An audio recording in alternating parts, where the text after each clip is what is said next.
What's up guys, it's Tommy here and welcome to a brand new Liverpool and Mo Salah huge contract update, because he posted a very interesting emotional teaser to his thinking about this contract extension on his Instagram story. And we will also have the Virgil van Dijk injury update in this video, and James Pearce spoke about Mo Salah's contract situation, so lots to unpack in this video. But Mo Salah's contract situation has been well established, because Salah, even in September, he gave an interview, I think, to Sky Sports, where he said that he's very happy at Liverpool and he wants to stay at the club. And in September, he said that Liverpool haven't talked to him about his new contract, but now it is firmly established that Liverpool are talking with Trent, Salah and Van Dijk about a contract extension. And this is probably the biggest story surrounding Liverpool Football Club, apart from, of course, Liverpool being top of the Premier League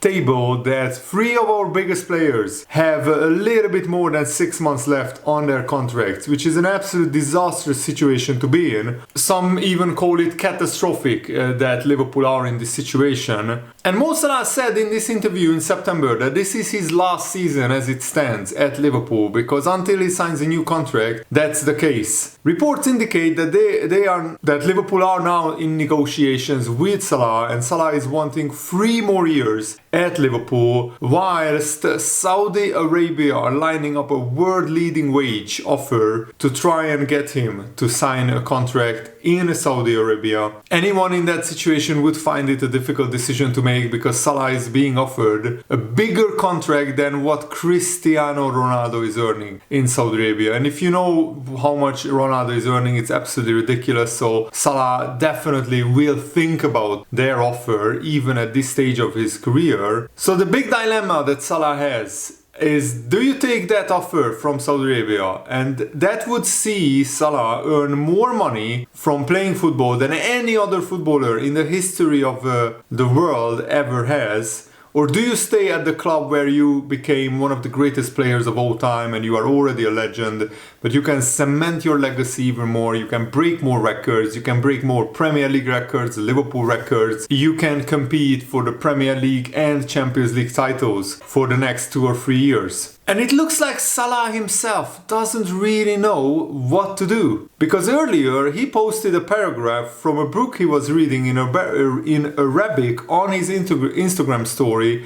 The text itself translates into a title of "Who are the mentally ill?" with the paragraph reading, "Research has shown that most human decisions are based on emotional factors, not logic." And you can see the translation. Of course, somebody translated the text from Arabic to English. So oftentimes we feel good about something and we make a decision based on that, and we can't always explain why we did it. We just feel it was a good idea at the time. 80% of our decisions are based on emotional convictions, 20% of our decisions are based on logical analysis. That to me says that Salah is leaning towards, of course, staying at Liverpool and saying yes to Liverpool's offer, because I think even the logical decision is to stay at Liverpool right now, because Salah is absolutely world class. He is at the peak of his powers. He has a better start to a season than any other season that he had, including his record-breaking season where he scored 44 goals in his first season, breaking the Premier League goal-scoring record by scoring 32 goals in the Premier League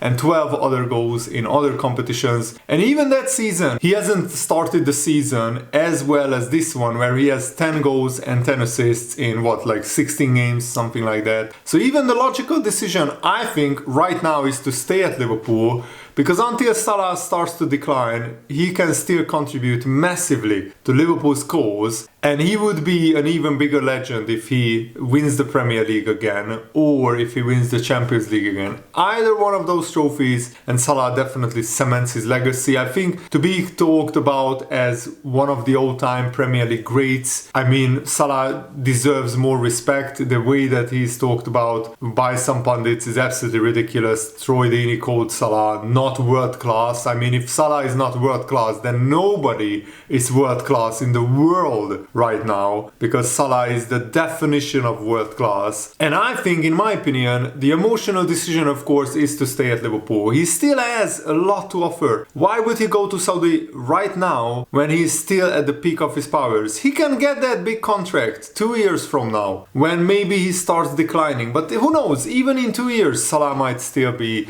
scoring a lot of goals, getting a lot of assists. The question is, what does this text indicate about Salah's mindset? What do you think about this? This is my interpretation, that he's thinking about making an emotional or a logical decision. The emotional decision would definitely be to stay at Liverpool.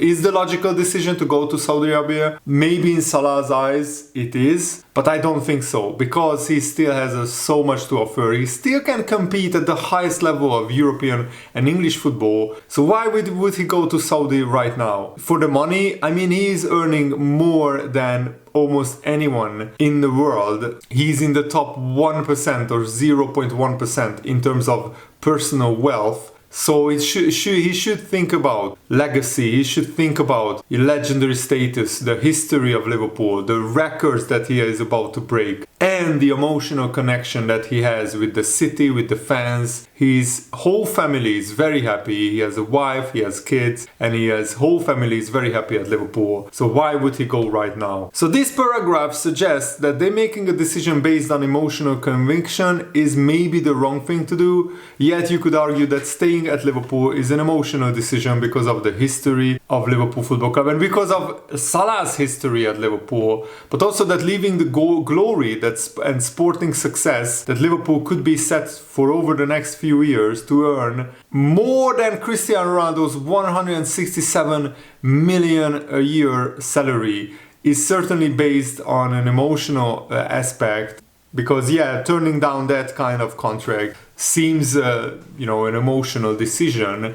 But as I said, he can get close to that kind of money even in 2 years' time, in my opinion, because Salah's name will be maybe even bigger in 2 years' time than it is right now. But maybe he's thinking about how much good he could do with that amount of money, how much philanthropic and charity work he could do with that money. We don't know his inner thinking, and unless he explains himself, we might never find out what were his factors, what were his thinking behind making an emotional or a rational decision. But Salah is tied to Liverpool, and he's tied to the city, the football club, the history of Liverpool. He's also tied to the Liverpool fans emotionally, and that's not the worst thing in the world. I think that's absolutely brilliant. Salah is already a multi-millionaire, and whilst it would be, of course, once again life-changing money, he would fade into relative obscurity in the Saudi Pro League. Nobody would talk about Mo Salah and him being the best player in the world anymore. While he's in Liverpool and banging in the goals in the Premier League and in the Champions League, a lot of people are talking about Salah as he's right now the best player in the world, the most informed player in the world. So please, Salah, make the right decision. I don't think you will regret it, because Liverpool are top of the table.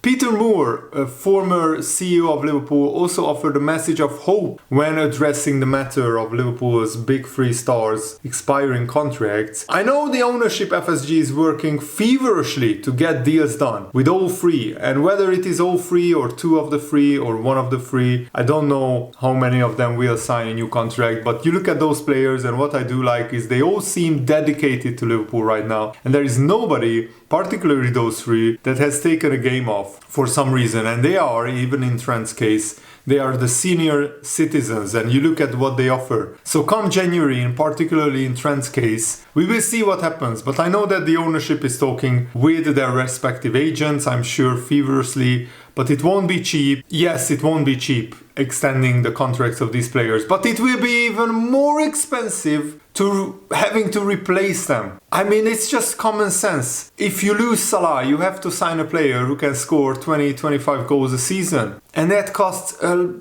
absolute fortune. You also have to factor in the emotional impact on not just the players, but the fan base as well. The whole morale of Liverpool will go down. The only scenario where I can maybe FSG can get away with letting Salah go is if Liverpool win the Premier League title or if Liverpool win the Champions League this season. And then Salah drives off into the sunset to Saudi Arabia. But we don't know that yet. The Premier League is so competitive, nothing is won after 11 games. Liverpool are in a great position, but who knows what will happen.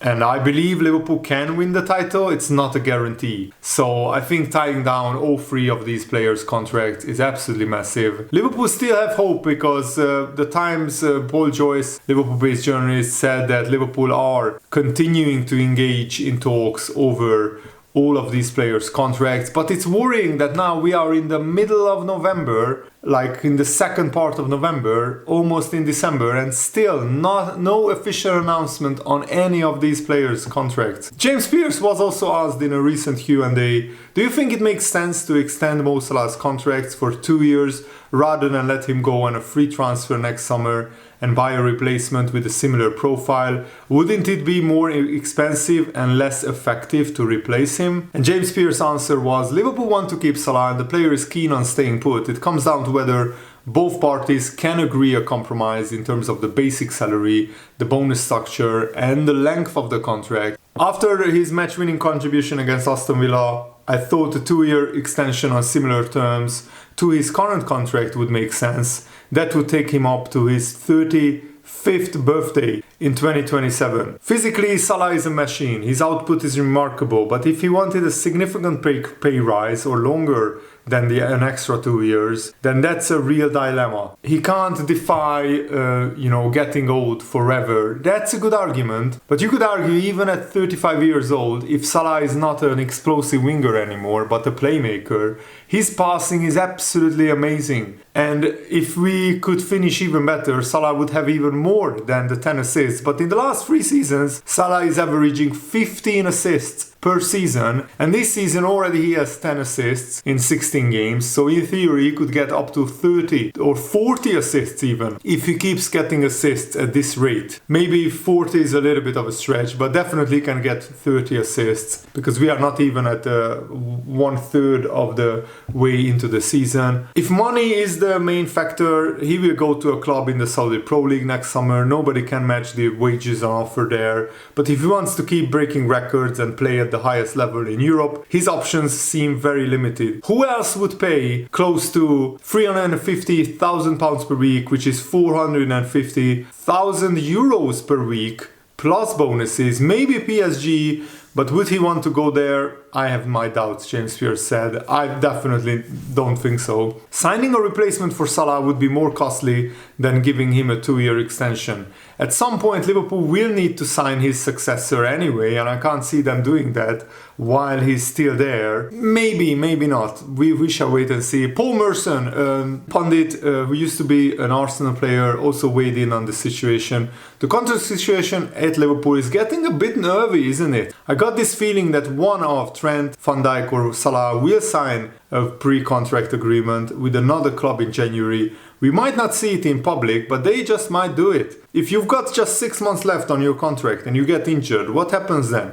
Better safe than sorry. I'm not sure if Van Dijk will do it, but one of the other two might. I think it could be Trent Alexander-Arnold, especially we talk about Real Madrid as well. Everything is perfect at Liverpool right now. No one is talking about this situation, and that's not true. The Liverpool fans are definitely talking about it. But if Liverpool start losing games, it could get a little bit toxic with fans calling the owners and the Liverpool management out. I might be wrong, but the fans will be angry, especially with someone homegrown like Alexander-Arnold, if he doesn't sign and they start losing. When you think of it, it's actually quite unbelievable. They are probably the first 3 names on the team sheet at Liverpool, and yet they are out of contract in 6 months. Alisson is another one who is first on the team sheet, definitely. But yeah, it's a crazy situation. Liverpool is potentially 3 of their four best players are out of contract in 6 months. That's absolutely bonkers, and I can't believe Liverpool have let themselves get into this situation in the first place. And Liverpool cannot afford to lose their key players next year, because then the title challenge that we mounted this year, next year it definitely won't happen. in my opinion, unless Arne can work a miracle. But even if we lose just one of the 3 players, it will be a massive blow, and Liverpool would need to spend a lot of money to replace any of these big 3 stars. And now I want to update you guys on Virgil van Dijk's injury situation. We talked about the contract enough. The Virgil van Dijk's fitness has been under question, and Ronald Koeman has said Virgil had some minor complaints. He already had that last week. He trained separately last week until Wednesday, so considering the schedule that these type of players have to complete, Van Dijk always plays everything. This is why we decided to send him back to Liverpool FC. And Van Dijk's fitness might be a concern because he has a hamstring injury similar to Alisson. Maybe, I'm not really sure. Trent Alexander definitely has the same injury as Alisson, and he's a doubt for the Southampton game. And to be honest, I wouldn't risk Alisson, Trent or Van Dijk against Southampton. I would play Kelleher, I would play Conor Bradley, I would play Joe Gomez in Van Dijk's place, and let's just try to get them fit for the Real Madrid game. But even if Alisson doesn't play against Real Madrid, that's maybe not as big of a concern. But Alisson needs to play against Man City. Trent Alexander needs to play against Man City. Van Dijk needs to play against Man City because that game is absolutely pivotal for Liverpool's title hopes, in my opinion. And especially after that, we have Newcastle away, Everton away, 2 brutally difficult games in the Premier League. So Liverpool definitely need to be careful with the fitness of these players. Not just Van Dijk, but the other 2 as well. Thanks for watching, guys. Hope you enjoyed this video. Let me know your thoughts down below. Have a nice day. See you later. Goodbye.